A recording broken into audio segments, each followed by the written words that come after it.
Hello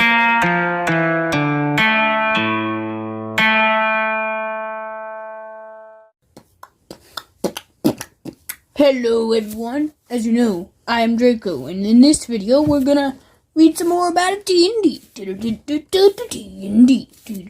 I don't know, I'm still on that weird page with Varys on the stage, and, music and whatever. Okay, let's start off now.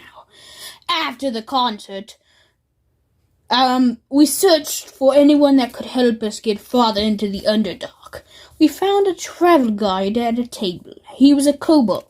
He said, "I can take you past this place. Then you'll be on your own."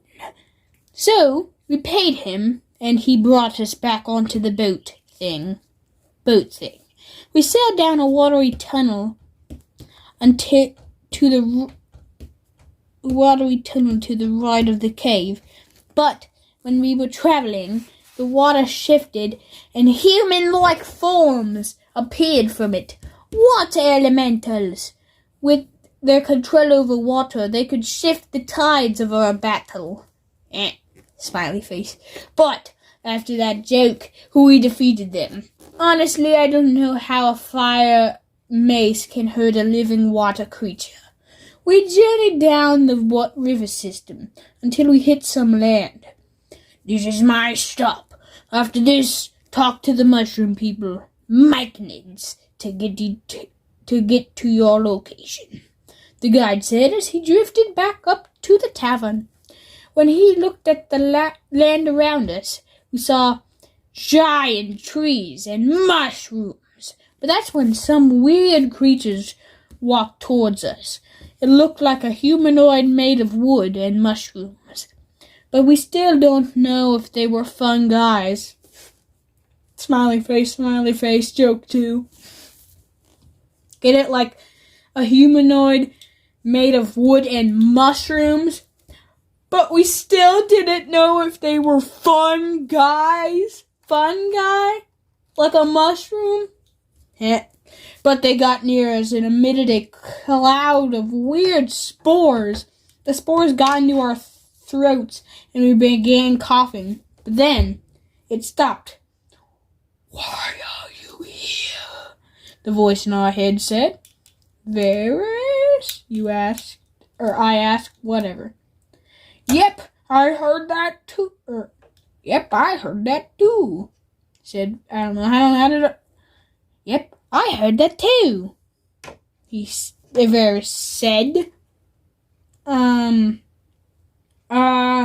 We are adventurers looking for a strange temple. The kobold told us you would be able to help us get there," Varys explained. "Then we shall. Come with us, and we shall bring you there," the myconid said telepathically. We walked with them until we reached a small meadow. "We can teleport you. We can teleport you to the outer forest. From there, you can find your way to it," the myconid said. Then a few of them gathered in a circle and casted something. It opened up a tree nearby. Inside its roots, you could see swirling magic in the shape of an oval. They motioned us towards it. Then we jumped into it. We appeared on the edge of this place, where it shifted from grass to rock and stone once again. But because we had traveled a lot, we went to sleep. In the morning, before we left, Varys cast a spell on me that got rid of my blue scale curse. But, anyways, we journeyed through the caverns until we were met with a giant entrance hole in the wall. We went through and came out in a huge room full of ruined structures. It must have been at least 200 feet tall and even wider than that. We kept following these cultists' footsteps until we were met with a huge gate that was open, but we could not see in. A cultist stood outside. "Okay, guys, here's the plan," Varys began saying. "I go in, disguised as a cultist, to try and get in. Then, you guys come in and we take 'em down. So, Varys walked up to the cultist in his disguise. Hey, who goes there? The cultist said. I'm here from the second party with the star spawn. I don't even know how to do the voice. Varys said, okay, 2 things. 1, I forgot all about the star spawn like a week ago. But 2, Varys forgot that the star spawn probably already got to them. Imposter, the cultist said as he shot a firebolt at Varys. He dodged it and said, Okay, guys. Then we all charged into battle. As usual. Let me think. Okay, guys. Okay. I don't know how to do the voice. Okay, guys. Okay, we'll just go with that. Then we all charged into battle. As usual, we sliced up the cultists and fought some guys. But they all escaped into some huge room. There'll be a picture there. We followed them after them, and it led to a massive chamber of ruined stone. In the middle was a huge glowing emblem. Standing next to it was a strange figure. It was the Star Spawn, but it was both Star Spawn together.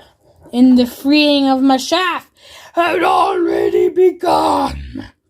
We charged in to see many cultists, including a large person with a strange hammer, seeming to be made out of obsidian. I went in to fight the Star Spawn, but I didn't end up well at the end. Its magic capabilities surpassed me, and I grew unconscious. Varys was able to slay many cultists, and so was Jerobi. He got in a fight with the one with the hammer. Varys ran over and healed me so I could get up. Jerobi had knocked the hammer away from the guy. All the cultists were weak, and as we went to slay the Star Spawn, the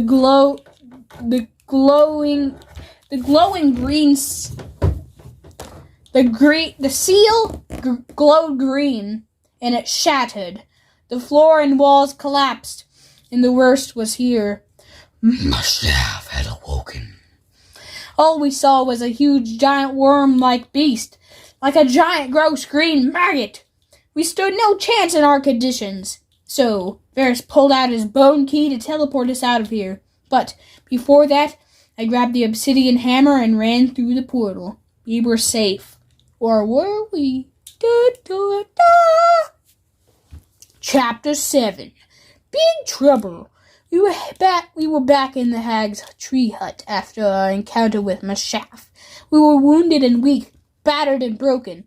We were safe here. Well, for now. We had to go back. If Mashaf was going to destroy everything, we needed to stop it. So we went into the hut to recuperate. When we went in, we found someone. Someone was here. Wait, where is it? Where? Someone was here. What looked like a human. Hey, who are you? Hey, who are you? Varys asked. What? They turned around and said, Oh, my name's Matilda.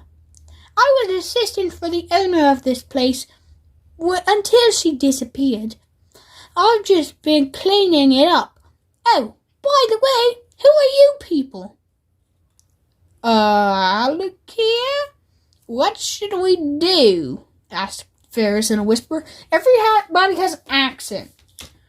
I don't know. Maybe we should tell her that we live here now, I guess. Like you said.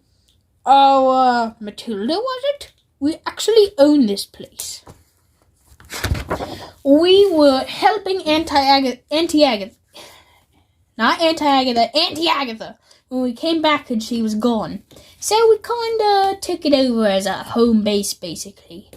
Varys said. Oh, well, let me make you some food, Matilda said as she walked out to the kitchen of the place. 1 second. Well, guys, she's here now, I guess. But, Auntie Agatha talked about being in a coven, so Matilda could be part of it. All I'm saying is that we watch out with her, Varys told me. In the group. Told me in the group. We went and sat down at a table. Matilda came over and gave us some food and drinks. That's when I had my idea. What if I took this potion of love? I don't know where I got it, but I put it in Varys' drink and see what happens.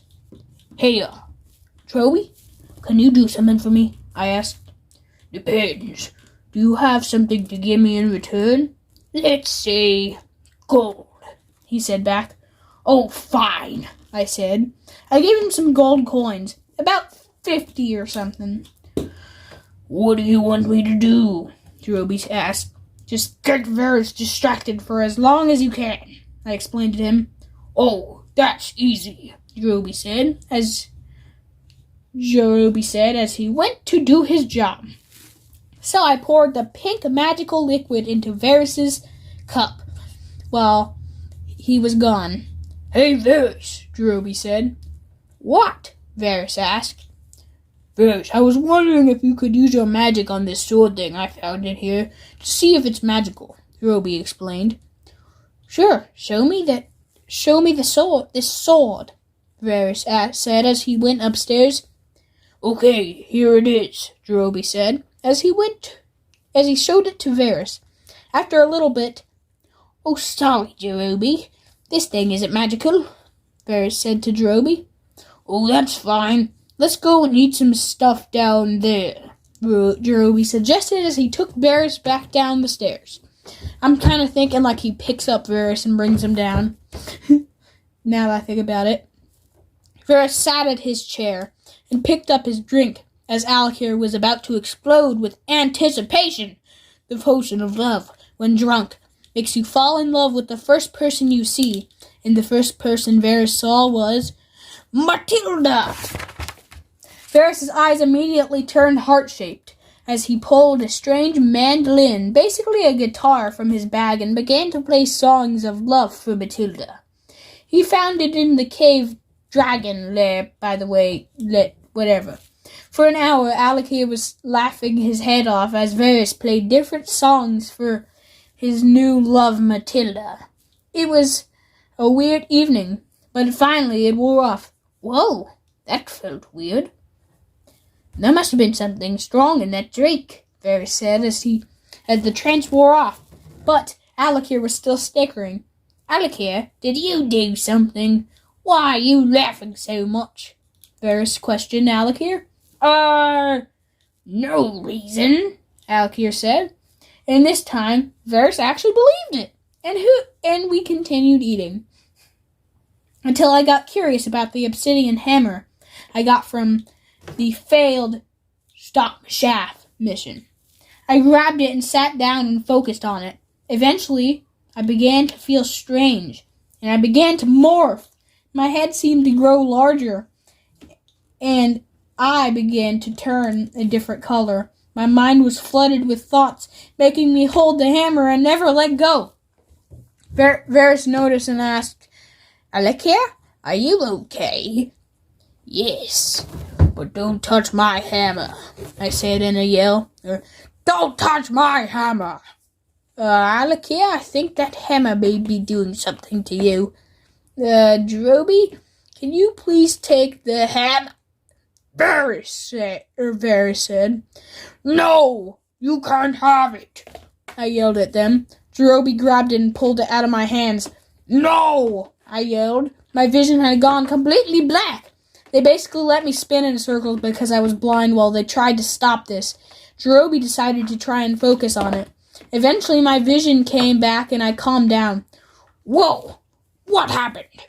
I was confused. What just happened? I was confused. What happened? I was confused. What just happened? I asked. That obsidian hammer started to make you act weird, Varys said.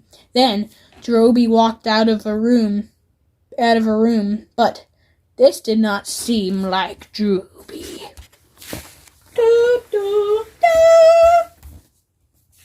His head seemed longer, his head seemed longer, and his skin had a greener tint than before. He almost looked alien.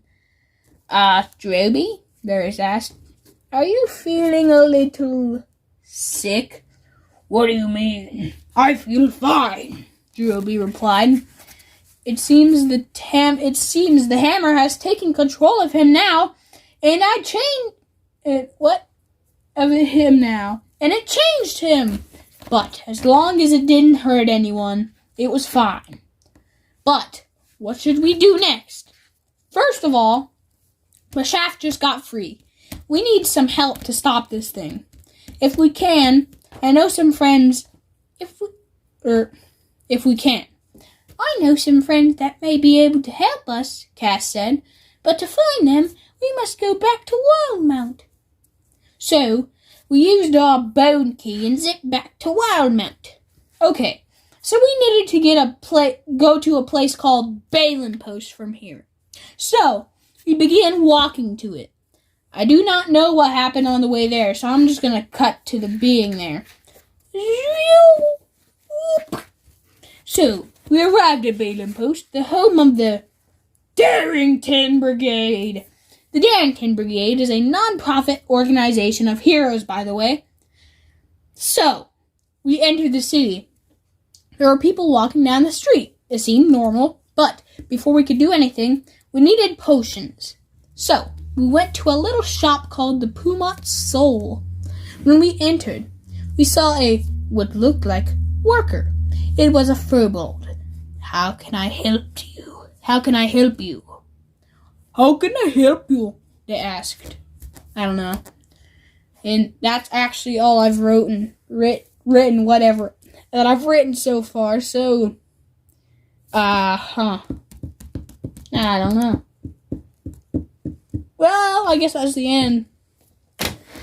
If you like these videos, please subscribe and hit that notification bell to help me and know when my newest videos come out. But anyways, goodbye. I'll see you next time. Have a good day. Beep, beep.